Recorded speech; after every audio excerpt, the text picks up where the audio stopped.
জাহান্নাম বা দুজক সৃষ্টির কাহিনী। হযরত আব্দুল্লাহ ইবনে আব্বাস রাদিয়াল্লাহু আনহু থেকে বর্ণিত, তিনি বলেন, একটি সবুজ পাথরের নাম সারা।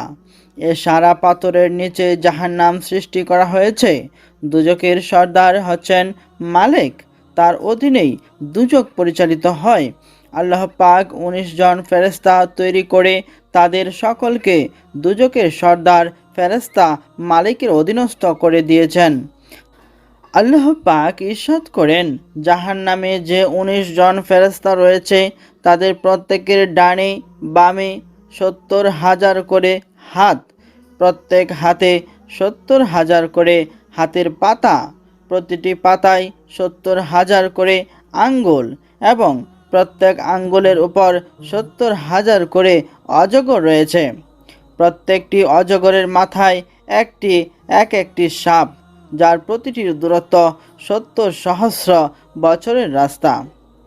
প্রত্যেকটি সাপের মাথায় একটি করে বিচ্ছু। এ বিচ্ছু যদি কোনো দুজকিকে দংশন করে তবে তার ব্যথায় ৭০,০০০ বছর পর্যন্ত গড়াগড়ি দিয়ে কান্নাকাটি করতে থাকবে। বাম হাতের প্রতিটি আঙ্গুলের উপর আগুনের একটি খুঁটি।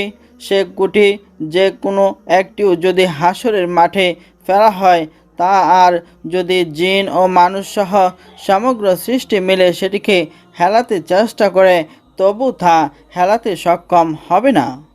দুজকের সে ১৯ জন ফেরেশতার প্রতি যখন নির্দেশ হলো, তোমরা দুজকে যাও, তখন তারা নিবেদন করলেন, হে আল্লাহ, দুজকের আগুনের ভয়ে আমরা সেখানে যেতে পারছি না। তখন আল্লাহ তাআলার হুকুমে জাহান্নাম থেকে একটি সিল নিয়ে দুজকের সকল ফেরেশতাদের ললাটে সিলমোহর মেরে দেওয়া হয় এবং সেই সিলমোহর উপর কালেমা লা ইলাহা ইল্লাল্লাহু মুহাম্মাদুর রাসূলুল্লাহ লেখা রয়েছে। সেই সিলমোহর লাগানোর উদ্দেশ্য হলো দুজকের আগুন যেন ফেরেশতাদের উপর কোনো ক্রিয়া বা কোনো কাজ করতে না পারে। দুজকের ১৯ জন ফেরেশতা কালেমা লা ইলাহা ইল্লাল্লাহু মুহাম্মাদুর রাসূলুল্লাহর বরকতে দুজকে প্রবেশ করেছেন। প্রবেশকালে থেকে শেষ পর্যন্ত তারা দুজকে অবস্থান করবেন। মহান আল্লাহ তাআলা ইরশাদ করেন, উলাইকা কাতাবা ফি কুলুবিহি মুল ঈমান, অর্থাৎ তারা ওই সব লোক যাদের হৃদয়ে ঈমান লেখা রয়েছে, অর্থাৎ যে সকল মুমিনের ললাটে ও হৃদয়ে কালেমার সিলমোহর থাকবে, কোনো অবস্থাতেই দুজকের আগুন তাকে স্পর্শ করতে পারবে না। দুজকের স্তর ৭টি। কালামে পাকে আল্লাহ তাআলা ইরশাদ করেছেন, দুজকের স্তর ৭টি রয়েছে এবং প্রত্যেক পৃথক পৃথক স্তরের জন্য দল নির্দিষ্ট রয়েছে।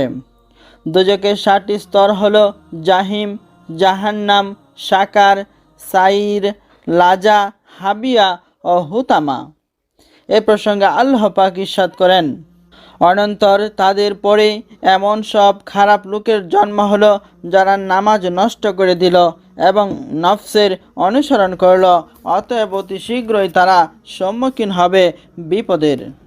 জিব্রাইল আলাইহিস সালাম এ আয়াতের ওহী নিয়ে আগমনের সাথে সাথে জমিন ও পাহাড়ে এক কম্পন সৃষ্টি হয়। তৎক্ষণাৎ এমন এক বিকট শব্দ ভেসে আসে যাতে রাসূলুল্লাহ সাল্লাল্লাহু আলাইহি সাল্লামের চেহারা মোবারক বিবর্ণ হয়ে যায়। তিনি হযরত জিব্রাইল আলাইহিস সালামকে জিজ্ঞাসা করলেন, এই বিকট শব্দ কিসের এবং কোথায় থেকে এসেছে? তিনি বললেন, হে আল্লাহর রাসূল সাল্লাল্লাহু আলাইহি ওয়াসাল্লাম, আদম সৃষ্টির ৭,০০০ বছর পূর্বে ৭০,০০০ মণ ওজনের একটি পাথর জাহান্নামের পারে পড়া ছিল। সেই পাথরটি ১৫,০০০ বছর ধরে দুজকের নিচের দিকে যেতে থাকে। এ মুহূর্তে সেটি হুতামার গভীরে তলদেশে গিয়ে ঠেকেছে। উক্ত শব্দই আপনার শ্রুত বিকট শব্দ। রাসূলুল্লাহ সাল্লাল্লাহু আলাইহি সাল্লাম বলেন, হে জিব্রাইল, সেটা কাদের জন্য? জিব্রাইল আলাইহিস সালাম বলেন, সেটা মুনাফিকদের অবস্থান স্থল। আল্লাহ তাআলা ইরশাদ করেন, নিশ্চয়ই মুনাফিকরা দুজকের সর্বনিম্ন স্তরে অবস্থান করবে। দুজকের ৬ষ্ঠ স্তরে শিরককারীরা অবস্থান করবে। ৫ম স্তরে প্রতিমা যারা উপাসনা করে তারা অবস্থান করবে। চতুর্থ স্তরে মদ বিক্রেতা অবস্থান করবে। তৃতীয় স্তরে মিথ্যাবাদী, যারা মিথ্যা কথা বলে তারা থাকবে। দ্বিতীয় স্তরে থাকবে কাফেররা এবং প্রথম স্তরে গুনাহগার উম্মতে মুহাম্মদীরা অবস্থান করবে। আল্লাহ তাআলা ইরশাদ করেন, মুমিনদের মাঝে যারা গুনাহগার ইহুদি সাবি প্রতিমা উপাসক, ইহুদি সাবি প্রতিমা উপাসকদের একদল, নাসারা অগ্নিপূজক এবং অংশীবাদী, এই 6 দলের লোকেরা দুজকে অবস্থান করবে। দুজকের প্রতিটি স্তরের দূরত্ব 70 বছরের পথ। হাদিস শরীফে বর্ণিত হয়েছে, আল্লাহর কুদরতে সহস্র বছর পর্যন্ত দুজকের অগ্নি জ্বালানো হলে তা লাল বর্ণ ধারণ করে, আবার সহস্র বছর জ্বালানোর পর তা সাদা বর্ণ ধারণ করে, অতঃপর সহস্র বছর জ্বালানো হলে তা কালো বর্ণ ধারণ করে। কিয়ামত পর্যন্ত দুজকের আগুন এই কালো বর্ণই থাকবে, যেমন অন্ধকার রাত। আর পাথরের একটি টুকরো দুজকে রাখা হয়েছে, যার প্রস্থ 500 বছরের পথ আর অবস্থান কিয়ামত পর্যন্ত দুজকের উপর থাকবে। অতঃপর আল্লাহ পাক বালু সৃষ্টি করেন। আল্লাহ পাক বাতাসকে হুকুম করলে বাতাস সে বালুর এক ভাগ জমিনের উপর এবং এক ভাগ নিচে নিয়ে যায়। পরক্ষণেই দোয়াবিহীন অগ্নি সৃষ্টি হয়, তা থেকে জিন জাতি সৃষ্টি হয়। এ সম্পর্কে আল্লাহ পাক ইরশাদ করেন, আগুনের লেলিহান শিখা হতে আমি জিন জাতিকে পয়দা করেছি এবং জিনদের ধারা সারা দুনিয়া ভরে যায়। পরে আল্লাহ পাক তাদের নিকট ইউসুফ নামক এক নবীকে পাঠান। আল্লাহ পাক সে নবীকে শরিয়াতের বিধি বিধান শিক্ষা দেন এবং তিনি জিনদের আল্লাহ তাআলার দিকে আহ্বান করতে থাকেন। কিন্তু জিনেরা তার আনুগত্য তো করলই না এবং তাকে হত্যা করে এবং দুনিয়ার জুলুম ফাসাদ ছড়াতে থাকে। তখন আল্লাহ পাক আজরাইল আলাইহিস সালামকে অন্যান্য ফেরেশতা সহ প্রেরণ করেন। তারা জিনদেরকে হত্যা করে সমগ্র দুনিয়া প্রাণী মুক্ত করে ফেলেন। জিন জাতির সৃষ্টি ও ধ্বংসের ইতিহাস। আল্লাহ রাব্বুল আলামিন মানব জাতিকে সৃষ্টির বহু পূর্বে জিন জাতি সৃষ্টি করে দুনিয়ায় প্রেরণ করেছিলেন। আল্লাহ তাআলা স্বয়ং পবিত্র কুরআনের বহু স্থানে জিন জাতির কথা উল্লেখ করেছেন। আর মানব জাতিকে যে উদ্দেশ্যে সৃষ্টি করা হয়েছে অবিকল সেই উদ্দেশ্যেই জিন জাতিকেও আল্লাহ তাআলা সৃষ্টি করেছিলেন। এই সম্পর্কে পবিত্র কুরআনে আল্লাহ তাআলা উল্লেখ করেছেন, আমি জিন ও মানব জাতিকে কেবলমাত্র আমার ইবাদতের জন্যই আমি সৃষ্টি করেছি। এছাড়া পবিত্র কুরআনে সূরা জিন নামে একটি সূরাও নাজিল হয়েছে। জিন এবং মানুষের মধ্যে বিভিন্ন দিক দিয়ে যেমন সাদৃশ্য রয়েছে, তেমনি আবার বিভিন্ন দিক দিয়ে বৈসাদৃশ্যও রয়েছে। মানুষের প্রতি যেমন আল্লাহর ইবাদত বন্দিগির আদেশ রয়েছে, তেমনি জিনদের প্রতিও রয়েছে। মানব জাতির মধ্যে যেমন অনেকেই আল্লাহর নির্দেশ পুরোপুরিভাবে পালন করে, আবার অনেকেই তা পালন করেন না। জিনদের ভিতরেও এ ব্যাপারে ঠিক অনুরূপ ব্যবস্থা বিদ্যমান। যেমন পরকালে নেকি বান্দার হিসাব নিকাশ হবে, বিচার হবে, বিচারের পর ফলাফল হিসেবে কেউ জান্নাতে যাবে, আবার কেউ জাহান্নামে যাবে। জিনদের ক্ষেত্রেও ঠিক তেমনইভাবে মানুষের মধ্যে যেমন নারী পুরুষ আছে, বিয়ে শাদী, সন্তান উৎপাদন এবং জন্ম মৃত্যু প্রথা রয়েছে, তদ্রূপ জিনদের মধ্যেও এরকম রয়েছে। মানুষের মধ্যে যেরূপ রিপুর প্রভাব এবং তার ফলে তারা সৎ ও অসৎ হয়, জিনদেরও ঠিক একই অবস্থা।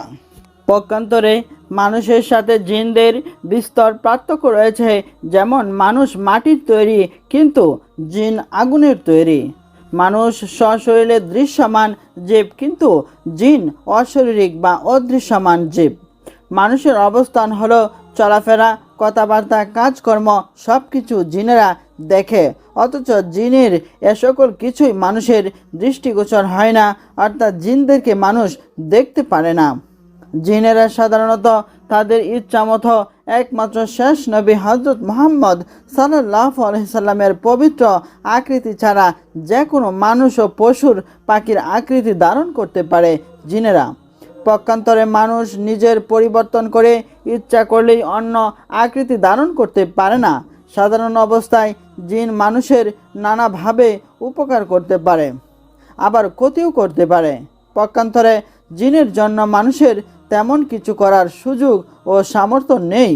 কিছু বিষয়ে ফেরেশতাদের সাথেও জিনদের সাদৃশ্য আছে, যেমন ফেরেশতাদের ন্যায় জিনেরাও অদৃশ্যমান, অশারীরিক ও দ্রুত গতি সম্পন্ন জীব।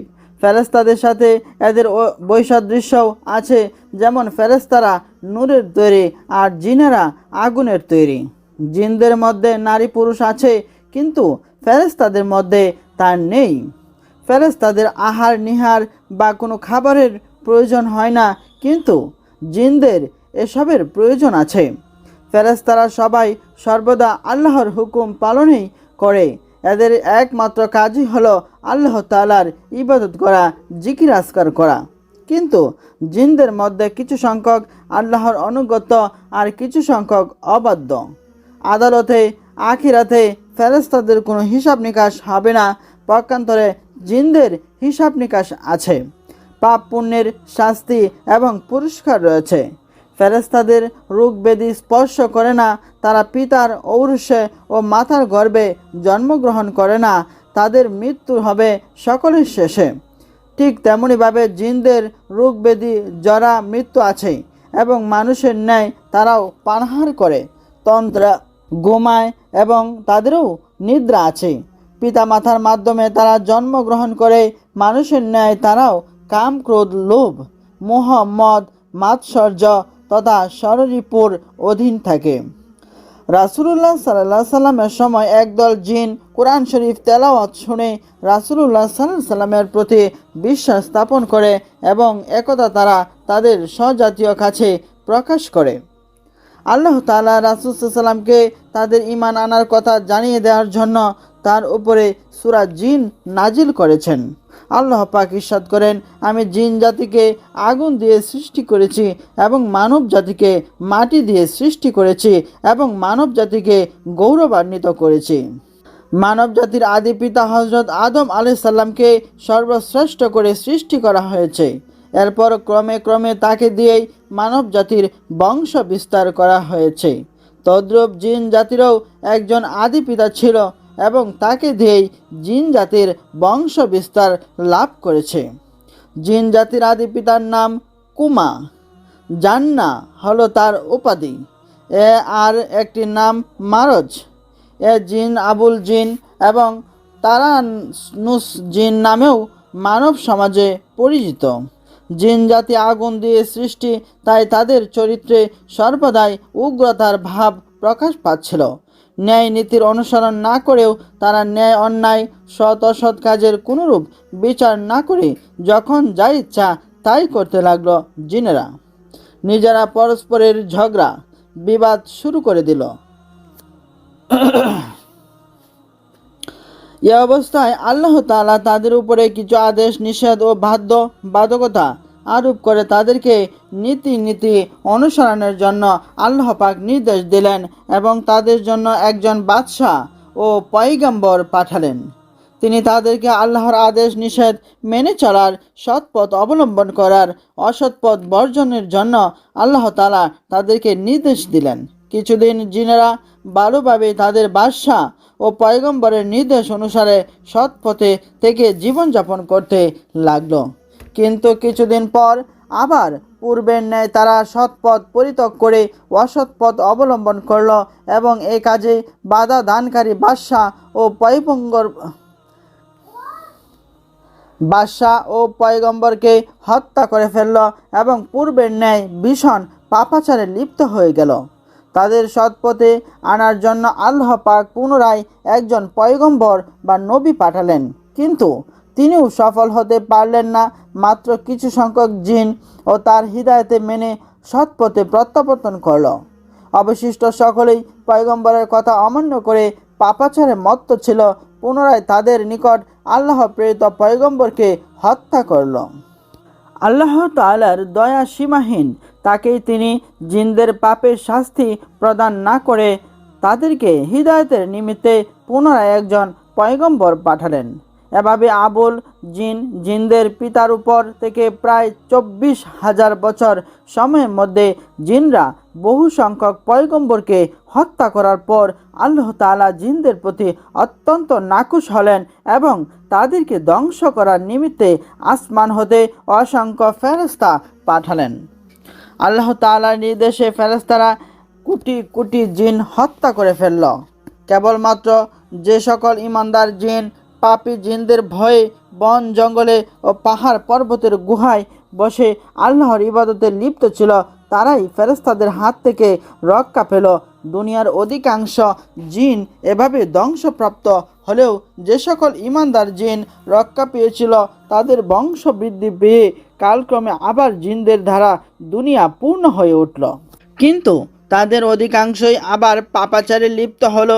এদেরকে সৎ পথে পরিচালিত করার জন্য আল্লাহ তাআলা পুনরায় একজন পয়গম্বর পাঠালেন। এবারও সকল জিন হিদায়াত গ্রহণ করল না, মাত্র কিছু সংখ্যক ছাড়া বাকি সব জিনই বিপদ থেকে পয়গম্বরের সাথেও শত্রুতা শুরু করে দিল। শেষ পর্যন্ত এবারও তারা তাদের পয়গম্বরকে হত্যা করল। এদের অত্যাচারে অতিষ্ঠ হয়ে কিছু সংখ্যক পুণ্যবান জিন বনে জঙ্গলে পাহাড়ে পর্বতে গিয়ে আশ্রয় গ্রহণ করল এবং তারা আল্লাহ তাআলার ইবাদত বন্দেগীতে মগ্ন হয়ে গেল। পাপিষ্ট জিনদের আচরণে ক্রুদ্ধ হয়ে আল্লাহ তাআলা তাদেরকে শাস্তি দেওয়ার জন্য পুনরায় ফেরেশতা পাঠালেন। ফেরেশতাদের হাতে পাপী জিনরা সকলেই নিহত হলো এবং সামান্য জিন সংখ্যক পুণ্যবান জিন দুনিয়াতে বেঁচে রইল। এদের মধ্যে একজন শিক্ষিত ও সর্বাপেক্ষা ধার্মিক জিন ছিল, তার নাম ছিল চাল পালিশ।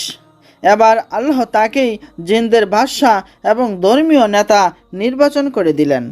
খুব অল্প দিনের মধ্যেই চাল পালিশ ইবাদত বন্দেগী, আল্লাহর প্রেম এবং প্রজা পালনে বিশেষ সুনাম অর্জন করলেন।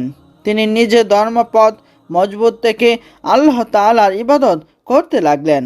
বেশ কিছুদিন যাবৎ জিন জাতির উপরে চাল পালিশের একচ্ছত্র আধিপত্য ও জিনদের ধর্মপথে অবস্থিতি অক্ষুণ্ণ থাকল। অতঃপর আবার বহু সংখ্যক জিন পথভ্রষ্ট হয়ে গেল। এদের সাথে চাল পালিশ নিজেও ধীরে ধীরে নীতি নষ্ট হয়ে পাপ কাজে লিপ্ত হতে থাকল। তিনি ভুলে গেলেন যে তিনি আল্লাহর প্রেরিত ও আল্লাহর মনোনীত একজন নেতা। তখন আল্লাহ তাআলার ফেরেশতা জিবরাইল আলাইহিস সালামকে পাঠিয়ে চাল পালিশকে সতর্ক দিলেন যে তুমি তোমার দায়িত্ব ও কর্তব্য ভুলে কোন পথে চলছ। এই পথ যে তোমাকে বিনাশের কূলে পৌঁছাবে তা কেন তুমি বুঝছ না? জিবরাইল আলাইহিস সালাম সতর্কীকরণে চাল পালিশের চেতনা ফিরে পেল। তিনি সৎ ও সঠিক পথে প্রত্যাবর্তন করে পুনরায় নিজের ও জাতির কল্যাণকর কার্যসমূহকে মনোনিবেশ করলেন। জিনদের হৃদয়তে একান্তভাবে আত্মনিয়োগ করলেন। কিন্তু দুষ্ট জিনদের প্ররোচনায় চাল পালিশের আবার পরিবর্তন ঘটল। সে পাপের স্রোতে নিজেকে ভাসিয়ে দিল। এবার আর আল্লাহ তাআলা এ পাপ সহ্য করলেন না। চাল পালিশের পয়গম্বরীর 1000 বছর পূর্ণ হয়ে গেলে আল্লাহর নির্দেশে আসমান হতে অগণিত ফেরেশতা এসে চাল পালিশ সহ সমগ্র জিন জাতিকে ধ্বংস করে দিল। কিন্তু আল্লাহ তাআলার মর্জিতে এর পরেও সামান্য সংখ্যক জিন কোনো ক্রমে ধ্বংস থেকে রক্ষা পেল। তাদের দিয়েই দুনিয়া পুনরায় আবার জিনে পূর্ণ হয়ে গেল। পাপাচারের দুনিয়াকে এরা দুজকের তুল্য করে তুলল। এদের মধ্যে 2-4 জন নেককার জিন ছিল। তাদের ভেতরে বিলিকা নামক জৈনক জিন ছিল। আল্লাহ তাআলা এবার তাকে পয়গম্বরী ও বাদশাহী দান করলেন। জিনদের শাসন ও হিদায়াতের নির্দেশ দিলেন। আল্লাহর নির্দেশ পেয়ে তিনি তদনুসারে কাজ শুরু করে দিলেন। অচিরেই জিনদের ধর্মভাব ও সুখ শান্তি ফিরে এলো। বর্ণিত আছে, বিলিকা জিন যখন বাদশাহী ও নবুয়ত প্রাপ্ত হয়েছিল তখন তার বয়স ছিল 25,000 বছর। এই বয়সে তিনি জাতির উপর কর্তৃত্ব ও দায়িত্ব প্রাপ্ত হয়ে 24 বছর পর্যন্ত যথাযথভাবে তা পালন ও রক্ষা করেন। এরপর পুনরায় তার ভেতরেও পরিবর্তন আসতে থাকে। ধীরে ধীরে তার অধীনস্থ জিনরাও যেমন পাপাচারী ও অসৎ আচরণ হয়ে ওঠে, সাথে সাথে তাদের সর্বাধুনিক ও ধর্মীয় নেতাও পথভ্রষ্ট হয়ে পড়ে। ফলে আল্লাহ তাআলাও গজব আবার তাদের উপর নেমে আসে। এই গজবে কিছু সংখ্যক জিন ব্যতীত বিলিকা সহ সমস্ত জিন ধ্বংস হয়ে গেল। তারপর তাদের বংশ বৃদ্ধি দুনিয়া আবার জিনে পূর্ণ হয়ে গেল। এবার আল্লাহ তাদের শাসন ও সৎপথ প্রদর্শনের ভার অর্পণ করলেন হামুস নামক এক মহৎ জিনের উপর। আল্লাহ তাকেও জিনের বাদশাহ ও পয়গম্বরী দান করলেন। হামুসকে পয়গম্বরী দান করে আল্লাহ তাআলা তাকে পূর্ববর্তী পয়গম্বরদের প্রতি পরিণতির কথা স্মরণ করিয়ে দিয়ে সাবধান করে দিয়ে বললেন, নির্দেশ অনুসারে তুমি তোমার দায়িত্ব ও কর্তব্যসমূহ যথাযথভাবে পালন করে চলবে, নতুবা তোমার অবস্থাও পূর্ববর্তী পয়গম্বরদের অপেক্ষাও ভয়ঙ্কর হবে। এর জবাবে হামুসও আল্লাহর নিকট নিজ কর্তব্য পালনের প্রতিশ্রুতি দিয়ে বলেছিল, হে মাবুদ, আমি সারা জীবন মনে প্রাণে আপনার নির্দেশ পালন করে যাব, তাতে কোনোরূপ ত্রুটি করব না।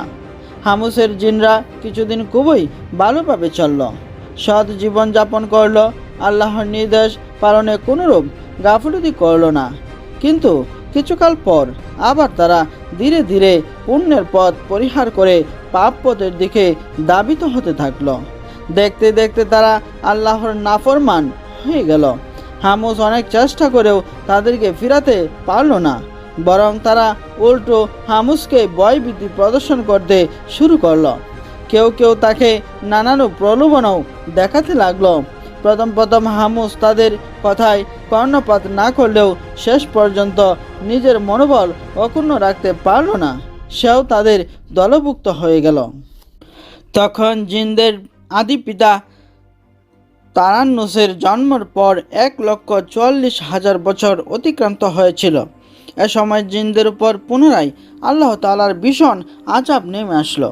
আল্লাহ তাআলা ফেরেশতাদেরকে আদেশ করলেন, তোমরা এবার সমগ্র জিন সম্প্রদায়কে আমি বিনাশ করে ফেলবো, তোমাদেরকে ধ্বংস করে ফেলবো। আল্লাহ তাআলার কথা অনুযায়ী তাদেরকে আবার সেই ধ্বংস করে ফেলল।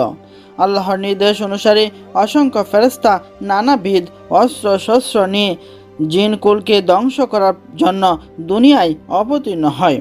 এবার জিনরাও তার পূর্বের ন্যায় থাকলো না, তারাও নানাবিধ অস্ত্র শস্ত্র সজ্জিত হয়ে ফেরেশতাদের বিরুদ্ধে যুদ্ধে অবতীর্ণ হলো। দু দলে ভয়াবহ যুদ্ধ শুরু হয়ে গেল। কিন্তু আল্লাহর প্রেরিত ফেরেশতারা ছিলেন আল্লাহর শক্তিতে শক্তিমান। তাদের সাথে সামান্য জিনদের পেরে ওঠার কথা নয়।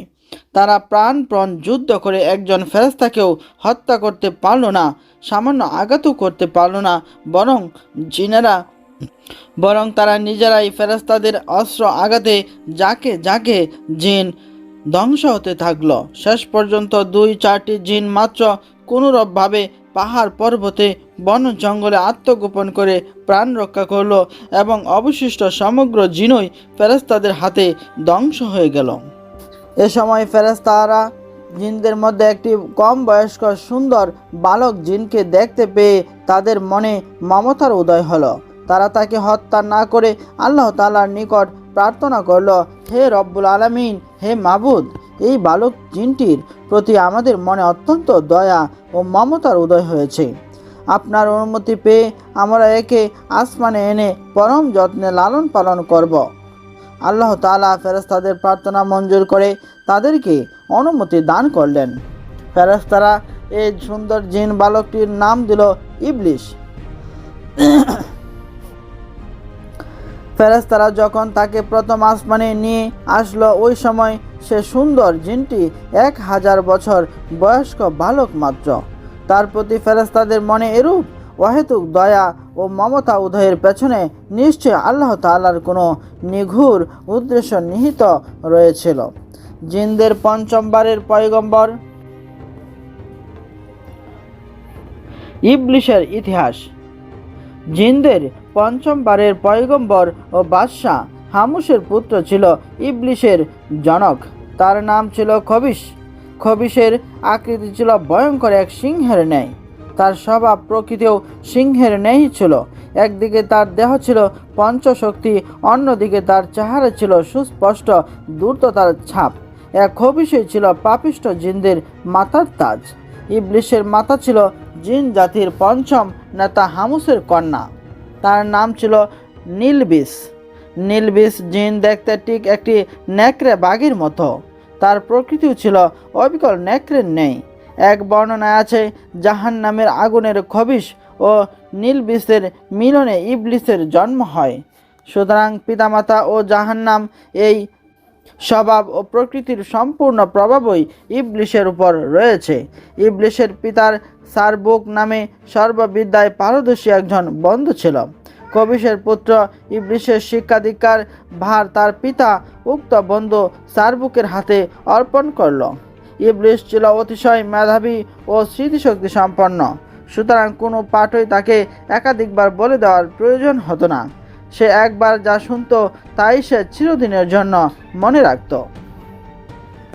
ফলে সারবুকের মনে ইবলিশ সম্পর্কে অত্যন্ত উচ্চ ধারণা জন্মেছিল।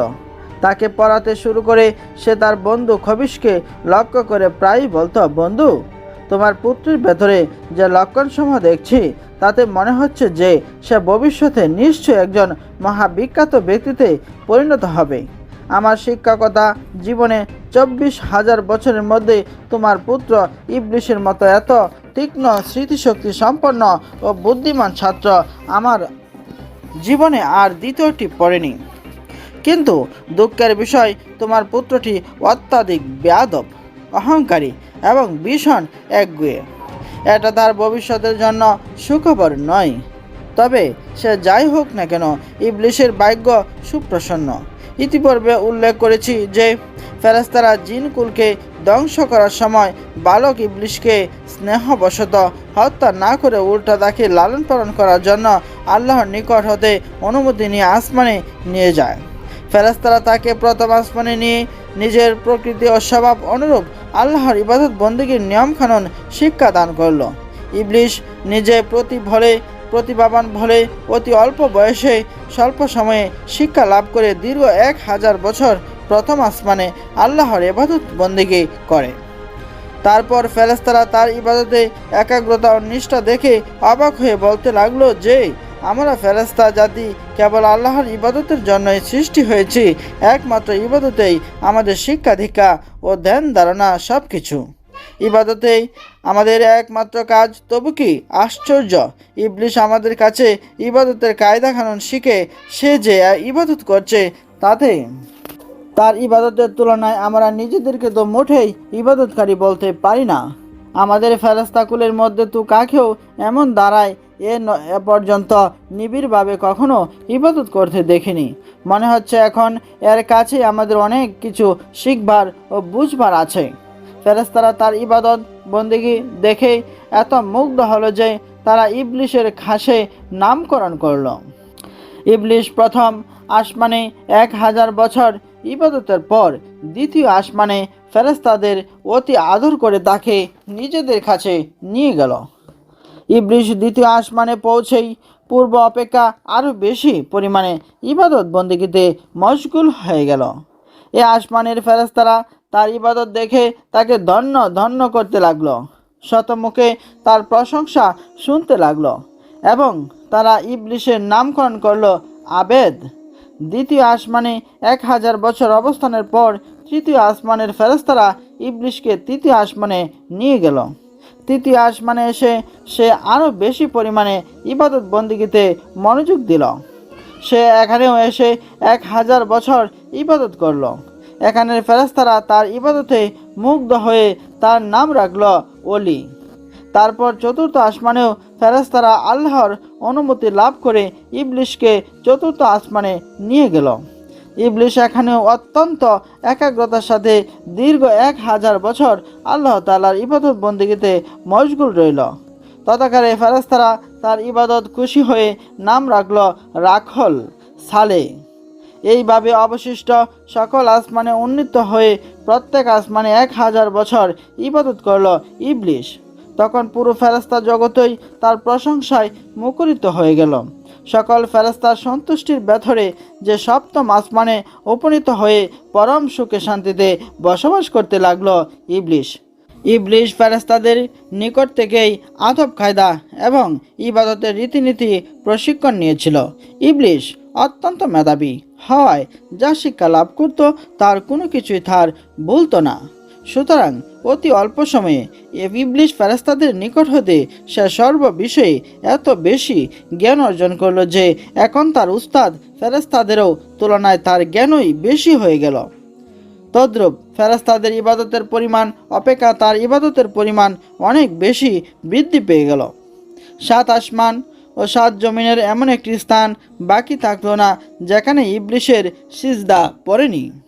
ফেরেশতারা ইবলিশের ইবাদত বন্দিগি দেখে উপলব্ধি করতে লাগলো যে ইবলিশকে তারা শিক্ষা দান করেছে। এখন সে ইবলিশের কাছেই তাদের অনেক কিছু শিখার আছে। তাই তারা সকলে আল্লাহর দরবারে আবেদন করল, হে মাবুদ, তুমি তোমার প্রিয় ইবলিশকে যদি আরশে মুআল্লার কাছে উঠিয়ে আনো তবে আমরা তার কাছ থেকে অনেক মূল্যবান উপদেশ শুনে অনেক কিছু শিখতে পারতাম, কেননা সে আমাদের অপেক্ষা অনেক বেশি জ্ঞান অর্জন করেছে। মহান আল্লাহ পাক ফেরেশতাদের এই আবেদন মঞ্জুর করে ইবলিশকে আরশে মুআল্লার নিকট নিয়ে আসলেন। আরশে মুআল্লার কাছেই রয়েছে ইয়াকুত নির্মিত একটি সুউচ্চ মিম্বর। ইবলিশ উক্ত মিম্বরে আল্লাহর ইবাদতে রত হলো। স্কিয় ইবাদতের অবসর সময়ে সে ফেরেশতাদেরকে ওয়াজ নসিহতও করতে লাগলো। ফেরেশতারা তার ওয়াজ ও অমূল্য উপদেশ বলে শুনে মুগ্ধ হয়ে সকলেই তার প্রশংসায় বাসতে লাগলো।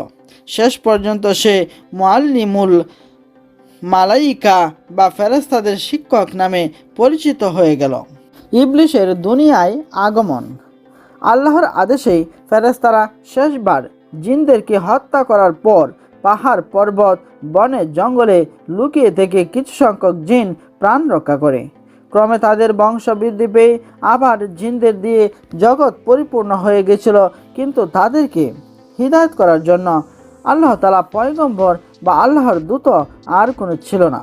ফলে জিন জাতি ভীষণ পাপাচারী হয়ে উঠেছিল। আল্লাহ তাআলা ইবলিশকে আদেশ করলেন, হে ইবলিশ, তোমার ইবাদত বন্দিগি ও আমার প্রতি তোমার যে আনুগত্য, আমি তোমার প্রতি অত্যন্ত সন্তুষ্ট হয়ে গেছি। এবার তোমার প্রতি আমার নির্দেশ হলো, তুমি দুনিয়াতে যাও।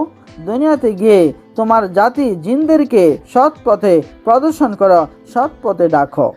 মহান আল্লাহর এই নির্দেশ শুনে ইবলিশ বলল, হে মাবুদ, আপনার নির্দেশ আমি অবশ্যই পালন করব। তবে আমার একটি আরজ হলো, আপনি আমাকে এমন ক্ষমতা দান করুন যেন সারাদিন দুনিয়াতে জিনদেরকে হিদায়ত করে সন্ধ্যায় আবার আমি এখানে ফিরে এসে সারা রাত আপনার ইবাদত বন্দেগী এবং ফেরেশতাদেরকে নসিহত করতে পারি। আল্লাহ পাক ইবলিশের এই আবেদন কবুল করলেন। তখন ইবলিশ অত্যন্ত আনন্দ চিত্তে দুনিয়ায় নেমে আসলো এবং জিনদেরকে হিদায়তের কাজে আত্মনিয়োগ করল। কিন্তু একাধারে বহুদিন পর্যন্ত সে আপ্রাণ চেষ্টা ও পরিশ্রম করা সত্ত্বেও সামান্য কিছু সংখ্যক জিন ব্যতীত প্রায় সকলেই ইবলিশের বিরুদ্ধে আচরণ করতে লাগলো। তখন ইবলিশ আবার আল্লাহর দরবারে গিয়ে বলল, হে আল্লাহ, আমাকে এমন ক্ষমতা দিন যাতে এই অবাধ্যচারী জিনদেরকে আমি সমূলে ধ্বংস করে ফেলতে পারি। আল্লাহ তাআলা ইবলিশের আবেদন শুনে জিনদেরকে ধ্বংস করার জন্য আসমান থেকে অগণিত ফেরেশতা দুনিয়ায় প্রেরণ করলো। ফেরেশতাদের সঙ্গে ইবলিশের অনুগত বহু জিনও যোগদান করলো। ফেরেশতা ও ইবলিশের বাধ্যগত জিনদের আক্রমণে কিছু সংখ্যক পথভ্রষ্ট জিন সৎ পথে অবলম্বন করে তাদের প্রাণ রক্ষা করে। বাকি সমস্ত পাপী জিন প্রাণ হারালো। ইবলিশ দুনিয়ায় কার্য থেকে অবসর নিয়ে পুনরায় একাগ্রচিত্তে আল্লাহর ইবাদত বন্দেগীতে মশগুল হলো। আল্লাহর দরবারে তার কৃত সিজদার সংখ্যা যে কত ছিল তা কারো পক্ষে হিসাব করা সম্ভব না। আসমান জমিন ও আরশে মুআল্লার নিকটে এমন কোনো স্থান অবশিষ্ট ছিল না যেখানে ইবলিশের অসংখ্য সিজদা দেয়নি। লাউহে মাহফুজ দর্শন। লাউহে মাহফুজ দর্শন। ইবলিশ আল্লাহর দরবারে প্রার্থনা জানালো, হে প্রভু, তোমার ওই অসীম অনুগ্রহে আমি অতি সামান্য স্তর থেকে স্বস্থানে অর্থাৎ সসম্মানে আমি অতি উচ্চস্তরে পৌঁছেছি। তোমার ওই অসীম অনুগ্রহে আমি তোমার নৈকট্য লাভ করতে সমর্থ হয়েছি। এখন আমার মনের একান্ত বাসনা হলো তোমার পবিত্র লাউহে মাহফুজ আমি দর্শন করে আমার জীবন ধন্য ও সার্থক করিব। তুমি অনুগ্রহ করে আমার এই আকাঙ্ক্ষা পূরণ করে দাও। পরম দয়ালু আল্লাহ তাআলা ইবলিশের প্রার্থনা কবুল করে মিকাইল ফেরেশতাদেরকে নির্দেশ দিলেন ইবলিশকে পবিত্র লাউহে মাহফুজের একান্ত নিকটে নিয়ে দেখিয়ে আনার জন্য। আল্লাহর নির্দেশ অনুযায়ী হজরত মিকাইল আলাইহিস সালাম ইবলিশকে লাউহে মাহফুজের নিকটে নিয়ে গেল। ইবলিশ সেখানে পৌঁছে এক দৃষ্টিতে লাউহে মাহফুজের দিকে তাকিয়ে অদৃষ্ট লিপি পাঠ করতে লাগলো।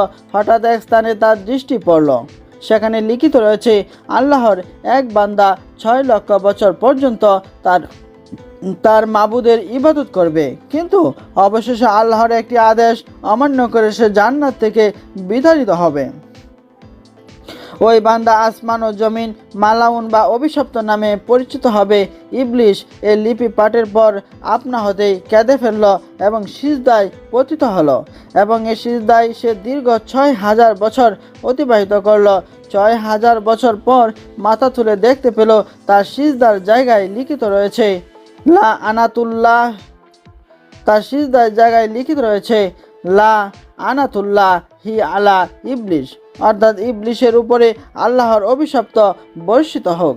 ইবলিশ আরজ করল, হে আমার রব, ইবলিশকে তাকে দেখিয়ে দিন, আমি তাকে যথোচিত শিক্ষা দান করি।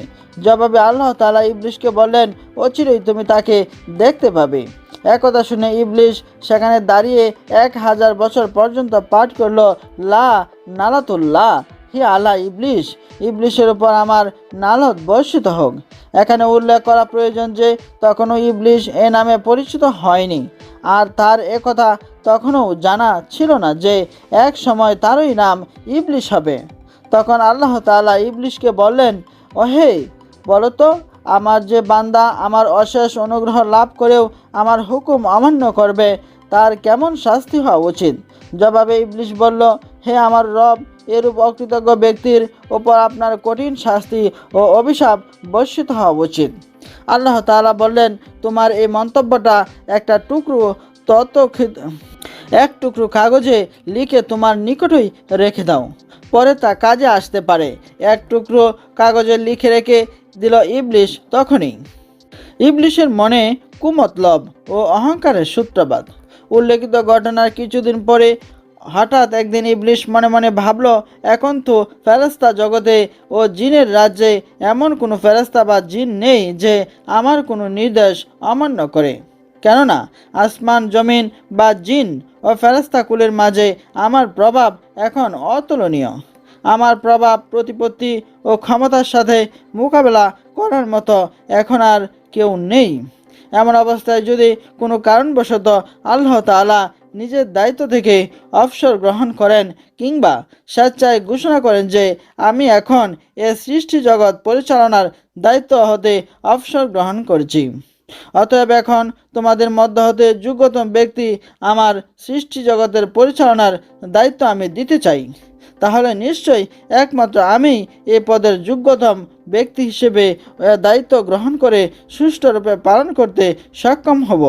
মূলত এখন আর আমি কোনো দিক দিয়েই আল্লাহ তাআলার অপেক্ষা কোনো দিক দিয়েই কমতি নেই। যাবতীয় ফেরেশতা ও জিনদের উপর এখন আমার যেরূপ প্রভাব, তাতে আল্লাহ তাআলার সাথে আমার আর কোনো ব্যাপার নিয়ে বিরোধে অবশ্যই তারা আমার পক্ষ অবলম্বন করবে, তাতে কোনো সন্দেহ নেই। লাউহে মাহফুজ দর্শনে ফেরেশতারা। এর কিছুদিন পরেই একদা ফেরেশতারা লাউহে মাহফুজে লিখিত দেখতে পান যে অচিরেই আমরা জৈনক বান্দাহর উপর চিরদিনের জন্য আমার লানত বর্ষিত হবে। এ লেখা পড়ে ফেরেশতারা ভয়ে অস্থির হয়ে পড়ল। তারা ভয়ে থরথর করে কাঁপতে লাগলো। তারা শঙ্কিত হয়ে পড়ল, হায়, না জানি তাদের মধ্যে কোনো হতভাগ্য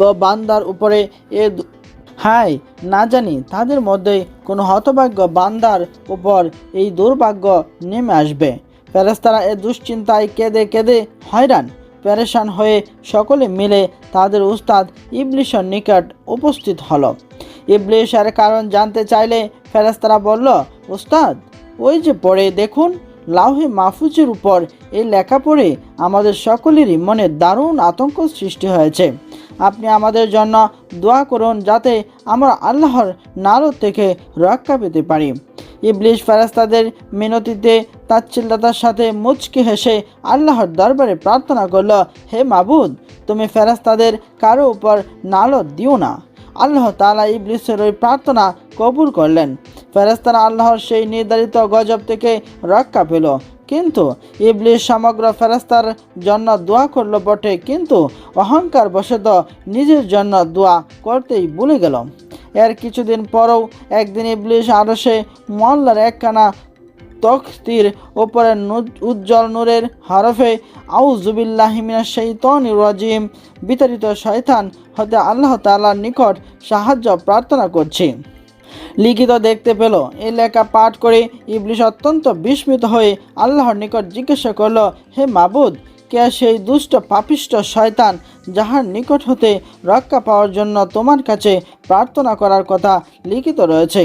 আল্লাহ তাআলা জবাব দিলেন, তুমি শীঘ্রই তাকে চিনতে পারবে।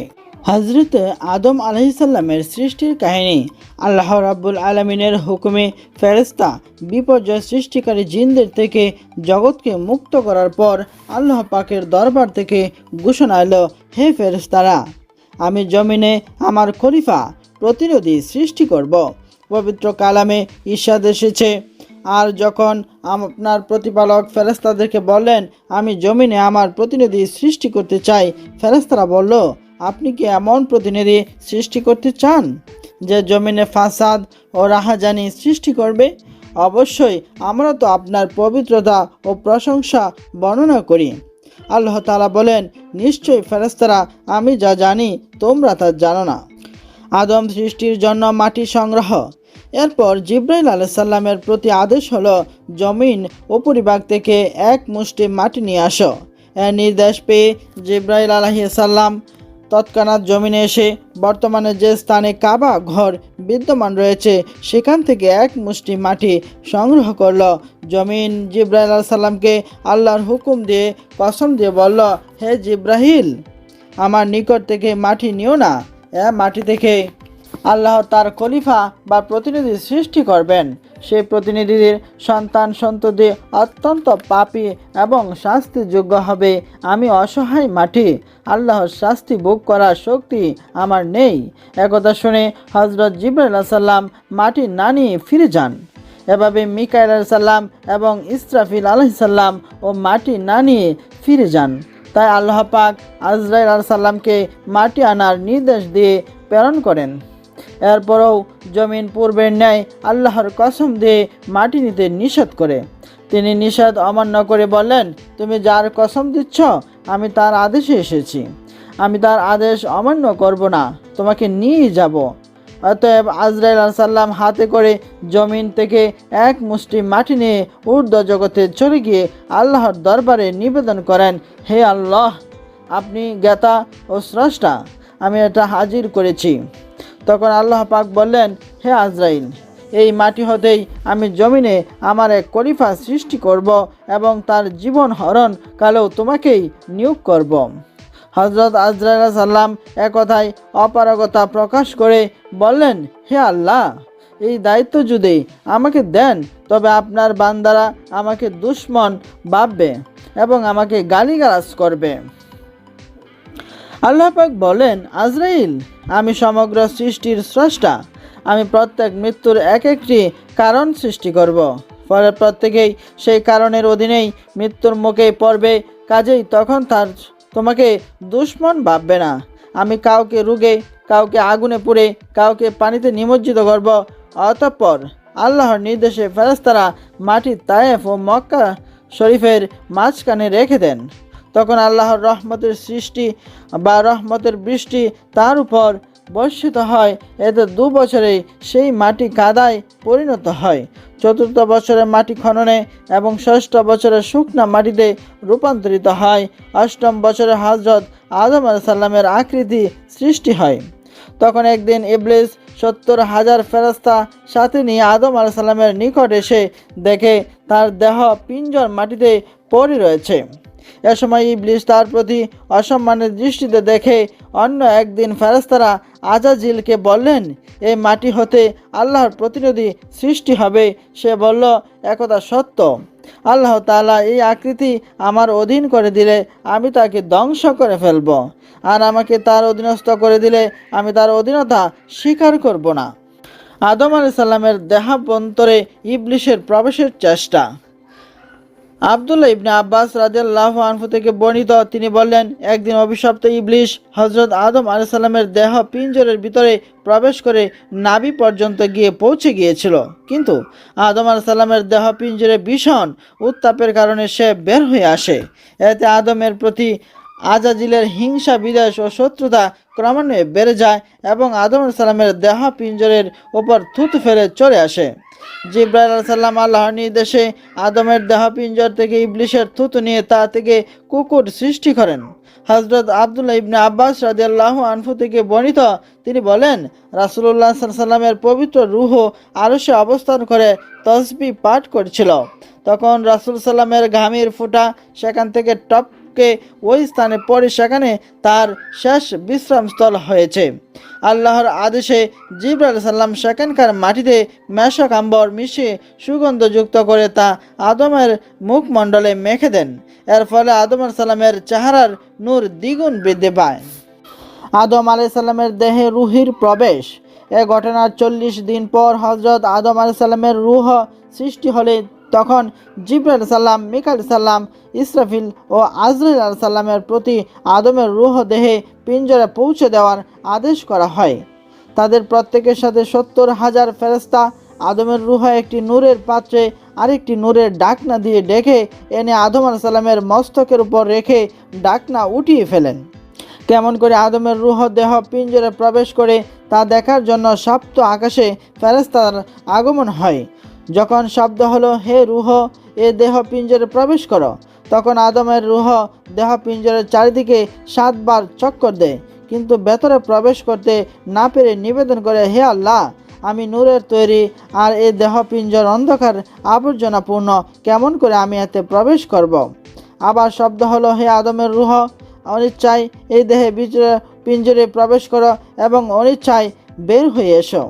এ নির্দেশ পেয়ে আদমের রূহ রন্ধ্র পথে দেহ পিঞ্জরে প্রবেশ করে মস্তিষ্কের চতুর্দিকে ঘুরতে থাকে। তখন আদম আলাইহিস সালামের চোখ খোলেন।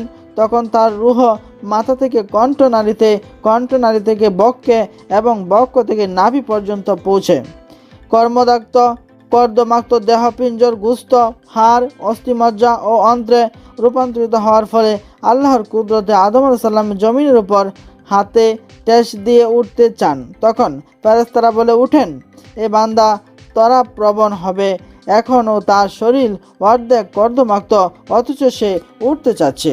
এ সম্পর্কে আল্লাহ পাক বলেন, মানুষকে সৃষ্টি করা হয়েছে ত্বরা প্রবণ করে। আদম আলাইহিস সালাম স্বীয় দেহের প্রতি তাকিয়ে দেখলেন আল্লাহ পাক তাকে কি দিয়ে সৃষ্টি করেছেন। এ সময় তার রূহ জোড়া রগসমূহ, গুস্ত, হাড় ও অস্থিমজ্জা, মোট কথা সমস্ত শরীরে বায়ুর ন্যায় ঘুরতে থাকে। তখন আদম আলাইহিস সালামের মস্তিষ্কে শুইয়ে দেওয়া এবং চেহারা মর্দনের জন্য ফেরেশতাদের পাঠানো হয়। এর অল্পক্ষণ পরেই তার হাঁচি আসে। আল্লাহ তাআলার পক্ষ থেকে আগত এলহামের শিক্ষা অনুসারে হযরত আদম আলাইহিস সালামের আলহামদুলিল্লাহ বলে ওঠেন। উত্তরে আল্লাহ পাকের তরফ থেকে বলা হয়, ইয়ারহামুকুল্লাহ।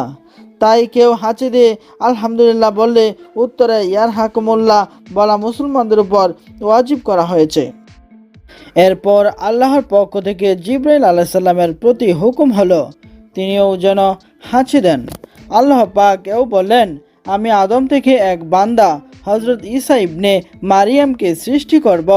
হযরত আদম আলাইহিস সালাম মাটি থেকে উঠে সুসজ্জিত পোশাক ও স্বর্ণখচিত মুকুট পরিধান করে বেহেশতে অবস্থিত এক আসনে গিয়ে উপবেশন করেন, যা গহনা পাত্র হীরা জহরত দ্বারা সুসজ্জিত। এ সময় তার চেহারার নূর আল্লাহর আরশ পর্যন্ত চমকাতে থাকে। আর তাই ছিল নূরে মুহাম্মদী সাল্লাল্লাহু আলাইহি সাল্লাম। অতঃপর সকল ফেরেশতাদের প্রতি হযরত আদম আলাইহিস সালামকে সিজদা করার জন্য আল্লাহ তাআলার আদেশ হলো। আর এই সিজদা ছিল আদমের প্রতি সম্মান প্রদর্শনার্থে, ইবাদতের সিজদা নয়। পবিত্র কালামে আল্লাহ পাক ইরশাদ করেন, আর আমি যখন আদমকে সিজদা করতে ফেরেশতাদের বললাম, তখন ইবলিস ব্যতীত সকলেই সিজদা করল। সে সিজদা করতে অস্বীকৃত জানালো এবং অহংকার করল ও কাফিরদের দলভুক্ত হলো। ফেরেশতারা সিজদা করে মস্তক উত্তোলন করে বুঝতে পারলেন সিজদা করতে অস্বীকারী ইবলিস। তখন ফেরেশতারা পুনরায় সিজদায় পতিত হয়। ফেরেশতারা দ্বিতীয় সিজদা ছিল আল্লাহর নির্দেশ পালনের শুকরিয়া স্বরূপ।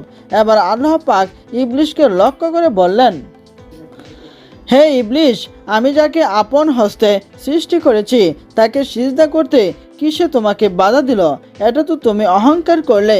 মর্যাদায় কি সে উচ্চ না তুমি?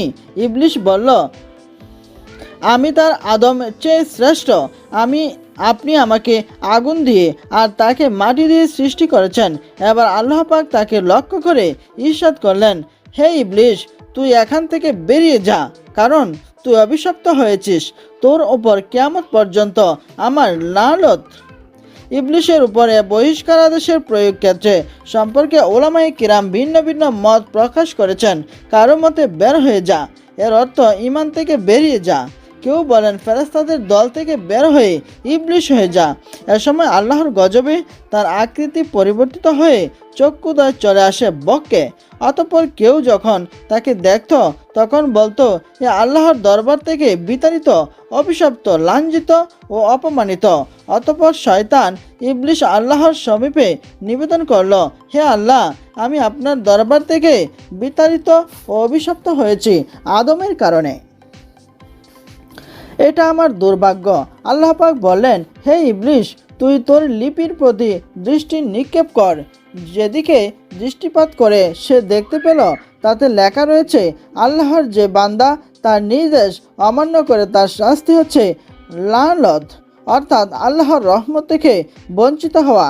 সে লিপি পাঠাতে ইবলিস নিরাশ ও লজ্জিত হয়ে বলল, হে রব, হে আল্লাহ, আমাকে অবকাশ দিন পুনরুত্থান দিবস পর্যন্ত, যে আল্লাহ আপনার সমীপে আমার দ্বিতীয় আবেদন। আমাকে আদম সন্তানের অস্থি মজ্জা ও রগসমূহে প্রবেশের সুযোগ দিন, আর আমাকে তাদের দৃষ্টির আড়ালে রাখুন। ইবলিসের এই আবেদনের উত্তরে আল্লাহ পাক ইরশাদ করলেন, তোমাকে অবকাশ দেওয়া হলো পুনরুত্থান দিবস পর্যন্ত, অর্থাৎ কিয়ামত পর্যন্ত। আল্লাহ পাকের এ ঘোষণায় ইবলিসের লক্ষ্য সফল হলো। সে আদমের আলাইহিস সালামের অবস্থানস্থলে গিয়ে বসে এবং সুযোগ তালাশ করতে থাকে। এবার ইবলিস বলল, আপনার ইজ্জতের কসম, তাদের সবাইকে আমি পথভ্রষ্ট করব, তাদের সবাইকে আমি জাহান্নামে নিয়ে যাব। তবে আপনার বান্দাদের মধ্যে যারা মনোনীত তাদেরকে নয়। তার কথার জবাবে আল্লাহ পাক বলেন, এটাই হক কথা এবং আমি হক কথাই বলি। আমি দুজক ভর্তি করব তুই এবং তোর অনুসারীদেরকে নিয়ে। আদম আলাইহিস সালামকে জান্নাত প্রেরণ ও হাওয়া আলাইহিস সালামের সৃষ্টি। এরপর আল্লাহ পাকের হুকুমে ফেরেশতারা আদম আলাইহিস সালামের আসন জান্নাতুল ফেরদাউসে এনে রাখেন এবং আল্লাহ পাক আদম আলাইহিস সালামকে নিয়ে নিয়ামত দান করেন। এত সত্ত্বেও তিনি মানসিকভাবে স্বস্তিবোধ করেছিলেন না, কেননা সকল আরাম আয়েশ ও মানসিক প্রশান্তি আসে সমগোত্রীয় সহচর্য থেকে, কিন্তু সারা দুনিয়ায় কোথাও তার সমগোত্রীয় কেউ ছিল না। আদম আলাইহিস সালামের অবস্থা আল্লাহ পাকের অজানা ছিল না, তাই তিনি আদম আলাইহিস সালামের জোড়া সৃষ্টি করার জন্য ইচ্ছে করলেন, কেননা আল্লাহ ব্যতীত আর কেউ জোড়ার প্রয়োজন মুক্ত নয়। হযরত আদম আলাইহিস সালাম যখন অস্থির সঞ্চল হলেন তখন আল্লাহ তার উপর নিদ্রা চাপিয়ে দেন। এ অবস্থা আল্লাহ পাক জিবরাইল সাল্লামের দ্বারা আদম আলাইহিস সালামের বাম পাঁজরের একটি হাড় বের করে আনেন, কিন্তু এতে আদম আলাইহিস সালামের কোনো ব্যথা বা বেদনা বা কষ্ট অনুভূত হয়নি। এ অবস্থায় তিনি যদি ব্যথা বেদনা বা কষ্ট অনুভব করতেন তখন পুরুষের হৃদয়ে নারীর জন্য প্রেম প্রীতি আর ভালোবাসার সৃষ্টি হতো না। আদম আলাইহিস সালামের পাঁজরের হাড় থেকে তার জীবনসাথী হযরত হাওয়া আলাইহিস সালামকে সৃষ্টি করেন। চেহারা, সৌন্দর্য, রূপ, লাবণ্য তিনি ছিলেন অনন্য। তদুপরি আল্লাহ তাআলা হাওয়া আলাইহিসসালামকে বুদ্ধিমত্তা, লজ্জাবতী এবং পরিপূর্ণ প্রেম প্রীতি ভালোবাসা গুণ বৈশিষ্ট্য দিয়ে পরিপূর্ণভাবে সৃষ্টি করেছেন। তাকে বেহেশতের সুসজ্জিত পোশাক পরিয়ে, স্বর্ণখচিত মুকুট মাথায় পরিয়ে, স্বর্ণখচিত আসনে বসান। অতঃপর হযরত আদম আলাইহিস সালামকে নিদ্রা থেকে জাগ্রত করে হাওয়া আলাইহিস সালামের সাথে তার দেখা করান। হযরত হাওয়া আলাইহিস সালাম তাকে দেখার পর তার দিকে হাত বাড়াতে চাইলে আল্লাহ তাআলার পক্ষ থেকে আওয়াজ এলো, হে আদম, সাবধান, বিয়ের পূর্বে তার সংস্পর্শে যাওয়ার তোমার জন্য হারাম। তখন আদম আলাইহিস সালাম বিয়ে করার নিবেদন করলেন। আল্লাহ তাআলা তার আবেদন কবুল করে উভয়ের বিয়ে দেন। এ উপলক্ষে আল্লাহ তাআলা ফেরেশতাদেরকে লক্ষ্য করে বলল, সকল পর্দা লাগান হোক এবং আজ গহনাগাটি মারওয়ারিদ ও হীরা জহরত উৎসর্গকৃত হবে। শাদী মোবারককে কেন্দ্র করে সকল ফেরেশতা তুবা বৃক্ষের নিচে এসে হাজির হলে আল্লাহ তাআলা স্বীয় পর্দা সরিয়ে ফেলেন এবং নিজেই স্বীয় স্তব স্তুতি প্রশংসা ফেরেশতাদেরকে শুনিয়ে দেন। আল্লাহ তাআলা হযরত আদম ও হাওয়া আলাইহিস সালামের শাদী মোবারক যে খুতবা পড়েন তার মর্মার্থ নিম্নরূপ: সকল স্তব স্তুতি আমার, প্রশংসা, সম্মান ও বুজুর্গি আমার চাদর, মহত্ব ও বরত্ব আমার তহবন্দ, সমগ্র সৃষ্টি আমার দাস দাসী, পয়গম্বররা আমার রাসূল ও অলি, মুহাম্মদ সাল্লাল্লাহু আলাইহি সাল্লাম আমার হাবিব, বন্ধু ও রাসূল। আমি বস্তু নিশ্চয় সৃষ্টি করেছি যেন সেসব আমার একত্বের সাক্ষী হয়। সকল ফেরেশতা, আসমানের সকল অধিবাসী এবং আরশ বহনকারী আমার একত্বতের সাক্ষ্য প্রদান করে। আমি আমার নতুন সৃষ্টির শক্তিমত্তায় হাওয়াকে আদমের নিকট বিয়ে দিয়েছি। আদমের উপঢৌকন এবং হাওয়ার মহর হচ্ছে আমার তসবিহ, তাহলিল এবং আমার পবিত্রতা ও মহত্ব বর্ণনা করা। আল্লাহ ব্যতীত কোনো হুকুমকর্তা নেই, তিনি এক এবং তার কোনো শরিক নেই। হে আদম ও হাওয়া, তোমরা আমার বেহেশতে যথারীতি বসবাস করতে থাকো। তোমরা তথাকথার ফল গাছটির নিচে যেও না এবং ওই ফল গাছটি তোমরা খেও না। যদি যাও তবে তোমরা জালেমদের অন্তর্ভুক্ত হবে। তোমাদের উভয়ের প্রতি আমার সালাম, রহমত ও বরকত বর্ষিত হোক।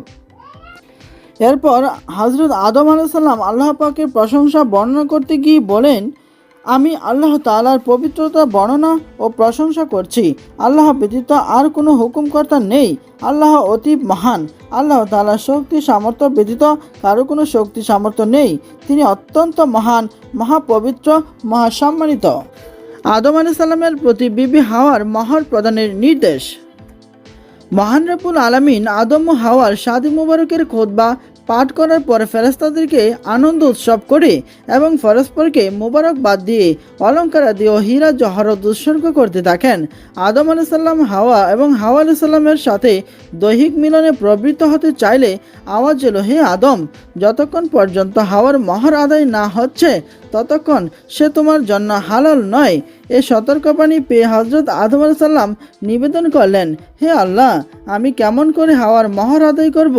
আল্লাহ পাক আদেশ করলেন, 10 বার আমার হাবিব মুহাম্মদ সাল্লাল্লাহু আলাইহি সাল্লামের প্রতি দুরূদ পাঠ করো, তাতে হাওয়ার মহর প্রতিশোধ হয়ে যাবে। রাসূলুল্লাহ সাল্লাল্লাহু আলাইহি সাল্লামের সম্মানিত ও পবিত্র নাম শুনতেই হযরত আদম আলাইহিস সালাম তার দর্শন লাভের প্রত্যাশী হলেন। আল্লাহ পাক আদেশ করলেন, তুমি তোমার হাতের নখের প্রতি দৃষ্টি দাও। আদম আলাইহিস সালাম তার হাতের নখের প্রতি দৃষ্টি দিতেই মুহাম্মদ সাল্লাল্লাহু আলাইহি সাল্লামের আকৃতি তার জানা হয়ে যায়। ফলে তার হৃদয়ে সন্তান বাৎসল্য ও পিতৃস্নেহে ভরে ওঠে।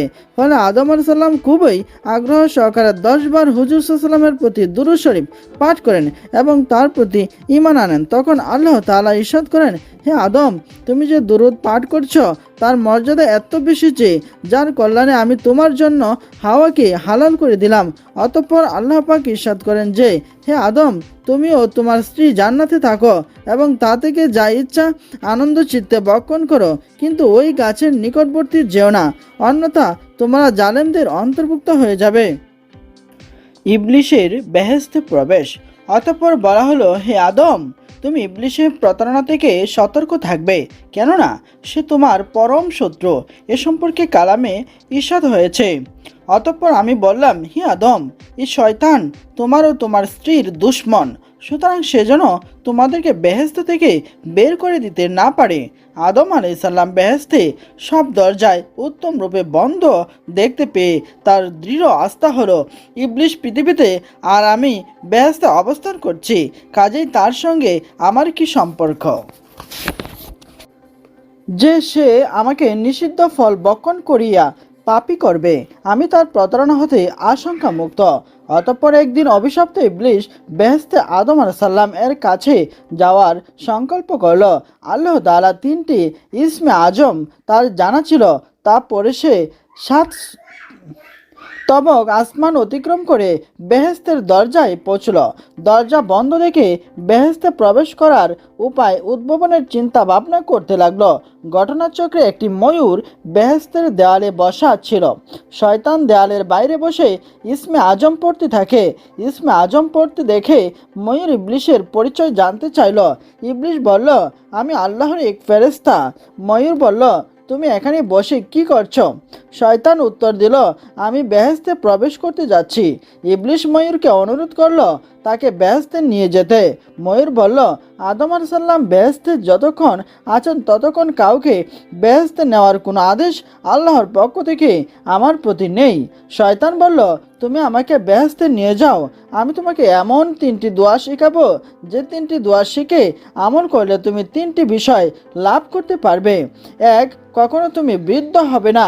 2. মৃত্যুবরণ করবে না। এবং 3. সর্বদা বেহেশতে অবস্থান করতে পারবে।